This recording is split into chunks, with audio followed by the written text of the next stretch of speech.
What is up, everybody? Jester here, and today we're going to look at yet another mechanic that was added to the game a while back, and that is going to be squadrons. I'm going to tell you everything I know about them and whether or not it's worth your time. Let's jump right in. We start today at the freighter, and on the bridge we go to the command console, and we're going to look at the Manage Fleet tab. From here, you could go and look at all your different frigates, but we're going to go to the Manage Squadron section of this, because this is where you unlocked up to 4 pilots. Each one of these is going to cost you 800 Danites, so 3,200 total. And you cannot get these guys recruited until you have the corresponding number of slots unlocked, so keep that in mind. It's also worth noting that if you only have 1 or 2 of these slots and you're full and you see a pilot that you think's better, you actually have to go dismiss the pilot first before you can recruit the next one that you found. So just kind of better to go ahead and open up all 4 of those slots so you got a little extra room. But recruiting these guys is really simple. You just go interact with them on a platform like you would if you were going to trade or even purchase their starship. Except for here, it's going to give you a different tab, and that's going to be Recruit Lifeform to Squadron. And from here, it's really simple. You get to see all of their stats. This guy's actually an S-class. But then you just hit Recruit Pilot. It doesn't cost you anything. It's really simple. So basically the nanites will get him recruited. From there, you can go back up to your freighter and go back into your Manage Fleet tab, and you can actually check him out. So you're going to have access to him. It's not a one-time thing. But here you can see all of his different stats and stuff. And again, this guy's S-class, and they can be upgraded if you find them in other classes for various amounts of nanites, depending on what class you find them in. But here you can see you can dismiss them if you're not happy with them. Just know that when you're out in the wild and you're searching for your squadron, they're not all created equal. This case is a beautiful heavy fighter that I almost picked up for my own personal starship, and it's a B class, and it turns out that the actual pilot is an A class. So, but what was weird about this was the S-class pilot only had like 90 damage potential, and this A-class pilot's already well above that at 175. It's almost double. So I found that to be a little bit weird. I also found it a little bit weird when I went in to actually upgrade him to S-Class, and again, you do that through your Squadron tab. I selected him, and note that there's 66 confirmed kills here. So for 9,500 nanites, I can now upgrade him to S-Class, which we go ahead and do, and all of a sudden he has 182 confirmed kills. So this is just a little bit weird that upgrading him like that will take him to, triple the number of kills. Also know that you can pick these guys up in C-Class or B-Class. It doesn't really matter. It just costs you an extra amount of nanites. From B to A was 4,100. Here you see it's 9,500. And now he's up there. And again, look at the difference in the confirmed kills. It's just extremely strange that this is the mechanic and how it works. So with our squadron all in place and all at S-Class, we can now start today's experiment, which is going to be actually taking him out to fight. To do this, we're going to put him through 3 fights. A Dreadnought fight, a regular Capital Freighter fight, and a Sentinel 5-star freighter fight. We're going to find out and see what they do for us, if anything, and if it was worth the money or not. Let's jump into the Dreadnought fight now.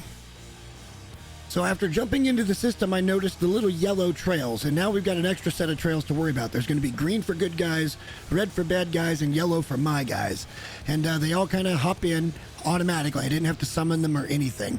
And now I'm going to go off after this Dreadnought and see what they want to do. We're going to get below the shields, and what I like to go after the freighter warp engines first.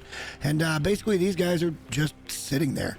They're actually not doing anything. That guy actually just flew into the freighter, which was kind of fun. But again, this is all a test, and we're just kind of seeing what they can do today. From there, I noticed that even though I'm targeting these cannons here, these guys are flying on my wing. They're not drawing any fire, nor are they firing at any of my targets. It's actually kind of a weird thing. I also notice here that as I get into the trench run and start destroying stuff, there's really nothing they're doing. They're just flying around in front of me and kind of a little bit of a ballet.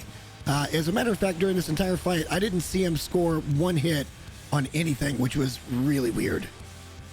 So after grading my new squadron an F for that particular fight, my hopes weren't real high going forward. But hey, it wouldn't be science unless we followed through with the experiment to see exactly what they can do.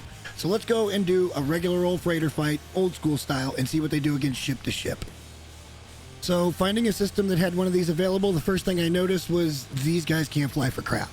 Their programming is not very good. It's almost as bad as the NPCs at this point.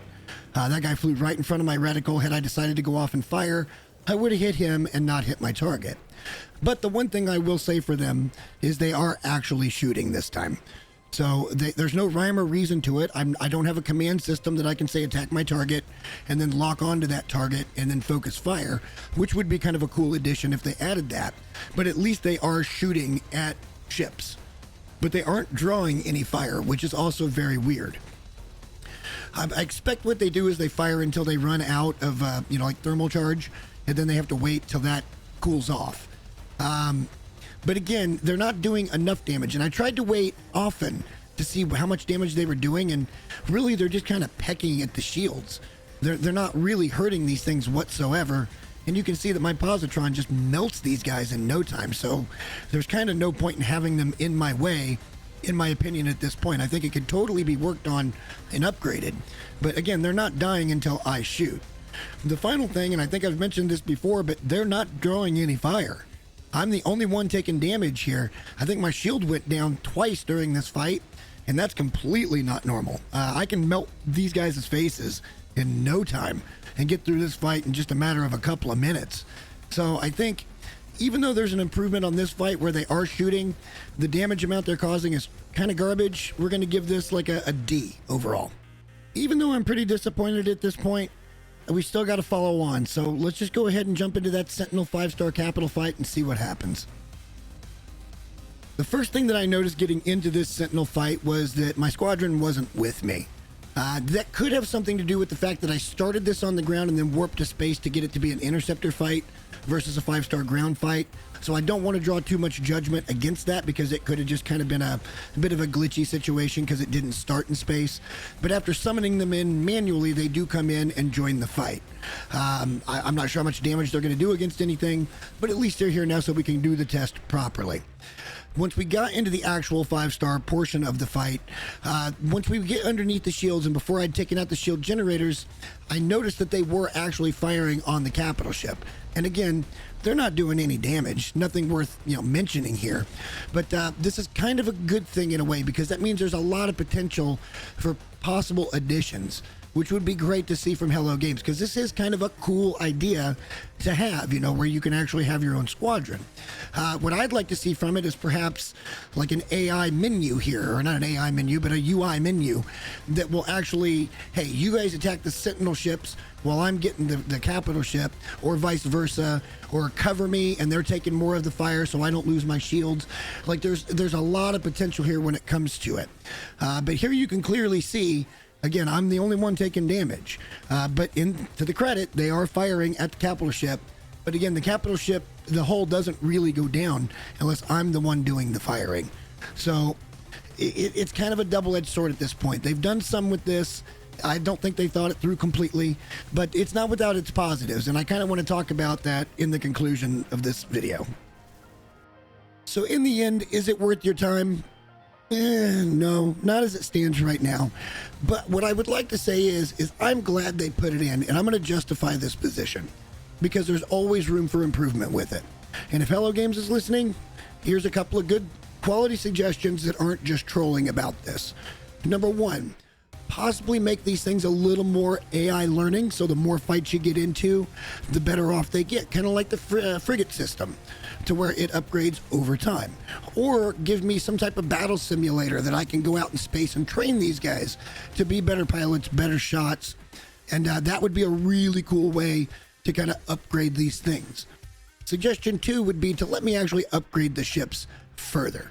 They at this point behave like any other NPC starship that might come to your aid in any starship fight, and that's kind of just poor. But maybe if I did some better weapons like a positron or the whatever it might be that you put into it, and they did a little more damage, that might also help a little bit as well. So just give me a few more options if this is going to be a thing, because as it stands right now, it's just something as a distraction. It really isn't worth the time or the neonites to get these things. Most often, they're just in your way more than they're helping you. So hopefully you guys are listening, and I would love to see some improvements to this because I think it's neat. I really do think it's a neat addition. Hopefully you guys like this kind of content because I love doing deep dives on stuff that don't get a lot of airtime on YouTube. I think they're fun topics to dive into, and if you appreciate the content, like the video and subscribe because we've got lots more coming. Until next time, folks, thank you so much for watching, and we'll see you soon. Bye.